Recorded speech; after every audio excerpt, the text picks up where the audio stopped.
Hi sewers! Welcome to Sew Darn Fun, where you will see quality clothing alterations, pattern reviews, and useful sewing how-tos. I'm Carrie, and I'm just a real person doing real alterations on real clothing from real clients, and today I'm hemming these jeans.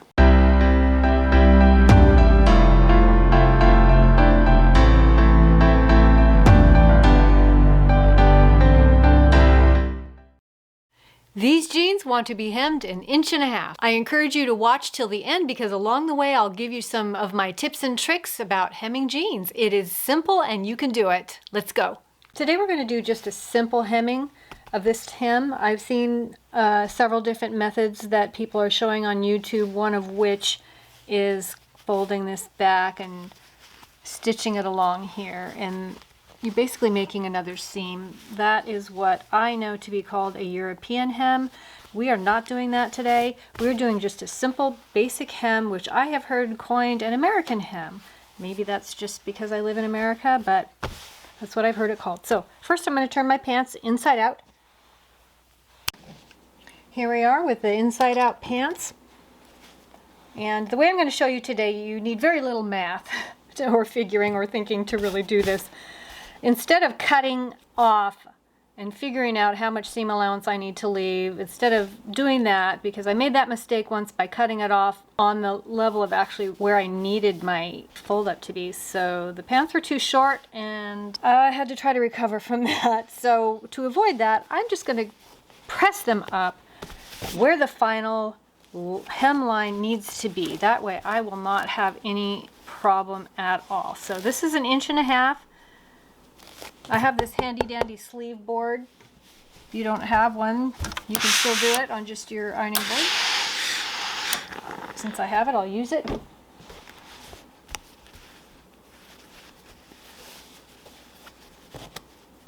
Both legs, 1.5 inches all the way around.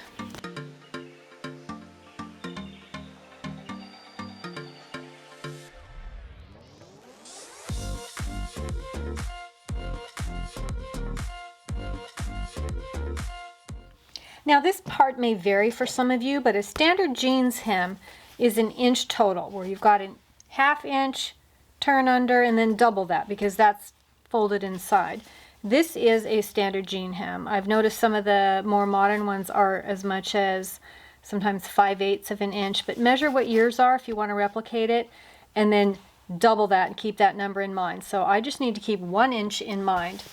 Now what I need to do is I look at the fold here, and I need 1 inch beyond. If yours is a larger hem, you're going to need more beyond. So I need 1 inch beyond, which is going to bring me almost to the stitching line there. If yours brings you past the stitching line this way, then you will have to pluck out this hem so that you can get the length that you need to fold under. So I just need 1 inch. I can see right on the top edge of this fading right here is where I need to cut. So normally I would mark. I'll go ahead and do that just for the sake of this video. It's easier to use this kind of a measuring tool.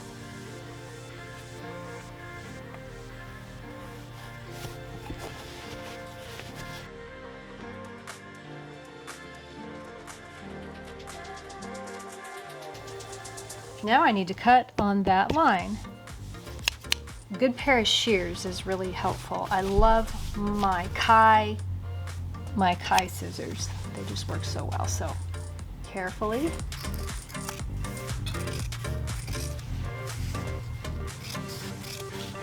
You can use your rotary cutter if you have one. I just prefer to cut, actually.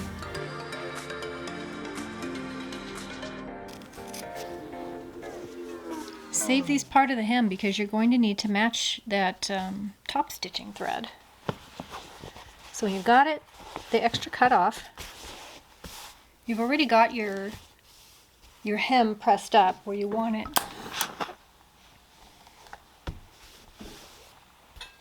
So just fold it under itself until it meets that fold right in there.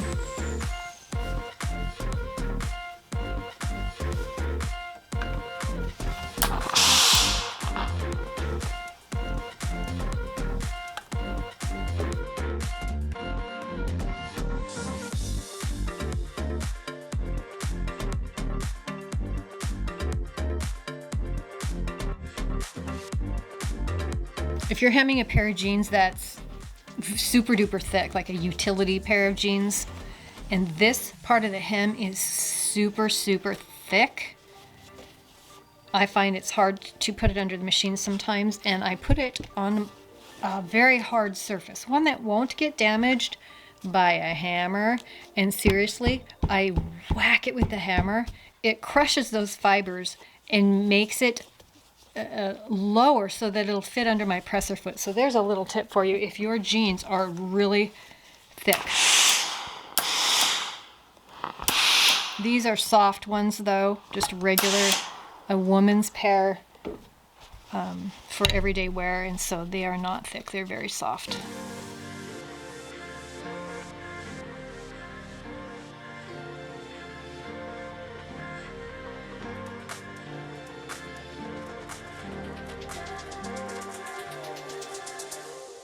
If you find that your jeans are a little bit resistant to pressing, here's a tip here. When you're done pressing, put something on it to cool it off. I have this little sleeve roll here, but you can use a towel, a piece of wood or something, kind of cool it off a little bit. And you'll find that that helps keep the crease. I use that same technique for sheer fabrics too, like chiffon and stuff. Someday I'll do a quick video on that.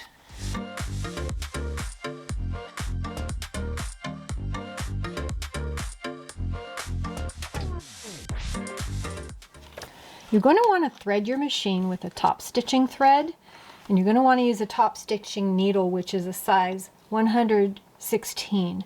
Now I have several colors of top stitching thread and was able to choose one that was the closest to the existing top stitching on these pants. But one of my little tricks is, if you do not have top stitching thread, use 2 strands of regular thread that's the color that you want. Usually you can spin some off onto a bobbin and somehow find one of the little doodads on your machine to put it on, and you can thread 2 threads through your machine at once, 2 threads through your needle.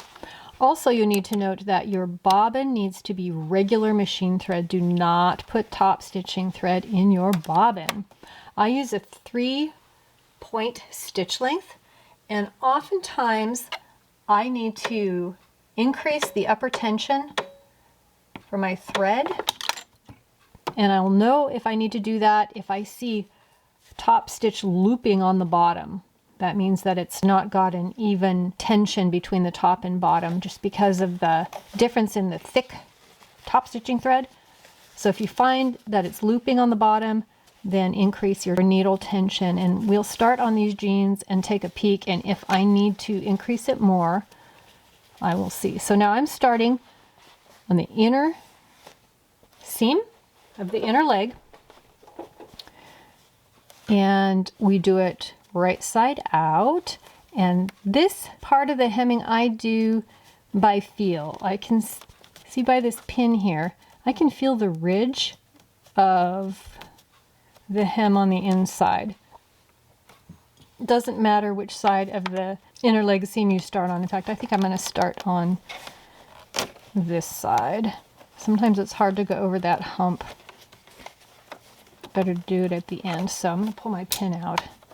I can feel the ridge here, put my presser foot down, and I can see that I'll be stitching this far away. It looks like just over 3/8 of an inch, but I'm going to feel with my fingers at the same time, just kind of make sure that that hem is tucked under nice and tightly. So let's start.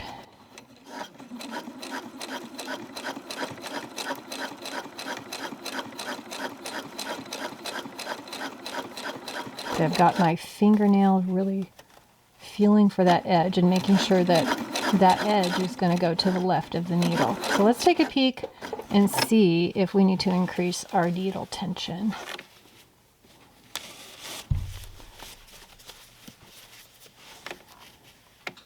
It's not looking too bad. I see just a little bit of it kind of poking down there, but I don't think it's enough that I'm going to mess with it.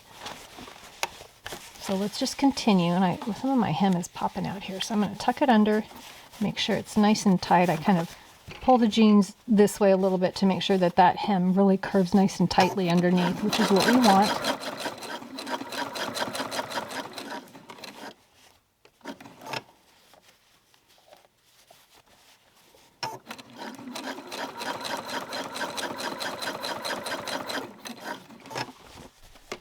When we get to this thick part here, you probably have something that looks like this that came with your machine. You might want to use it. See, when the front of the presser foot starts to come up over this thick part here, the presser foot is uneven, and so it'll feed unevenly. It'll have a hard time grabbing it correctly and might get stuck and just sit there and sew in the same place. So I'm going to put the thickest part of this. There's two edges. There's a thin edge. There's a thick edge. So I'm going to put the thick edge under the back of my presser foot, which kind of evens it out and helps it over that thick part. When I get to the front of it, the front of my presser foot is going to want to pitch down. So now I'm going to put it in the front just to help it over. That's how you use that. Be sure you don't hit it with your needle. There we go.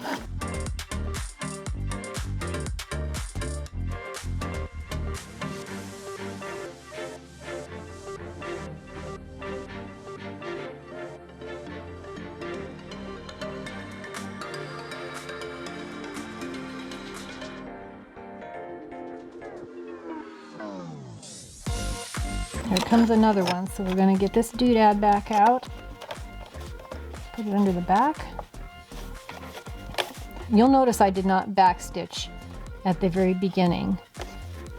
That's because we're going to stitch over the top of it, so it doesn't really need to have a back stitching at the front.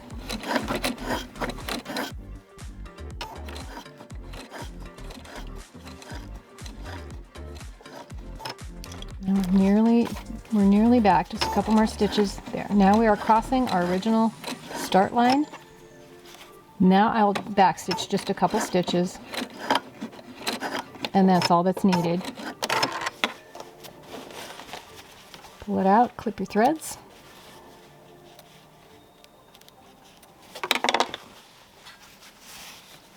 There's the underside. I will take it to my iron and press it after I do the other leg. Now give your hems a final press. Don't worry, as you wear them and wash them multiple times, the fading will come back to the hem edge.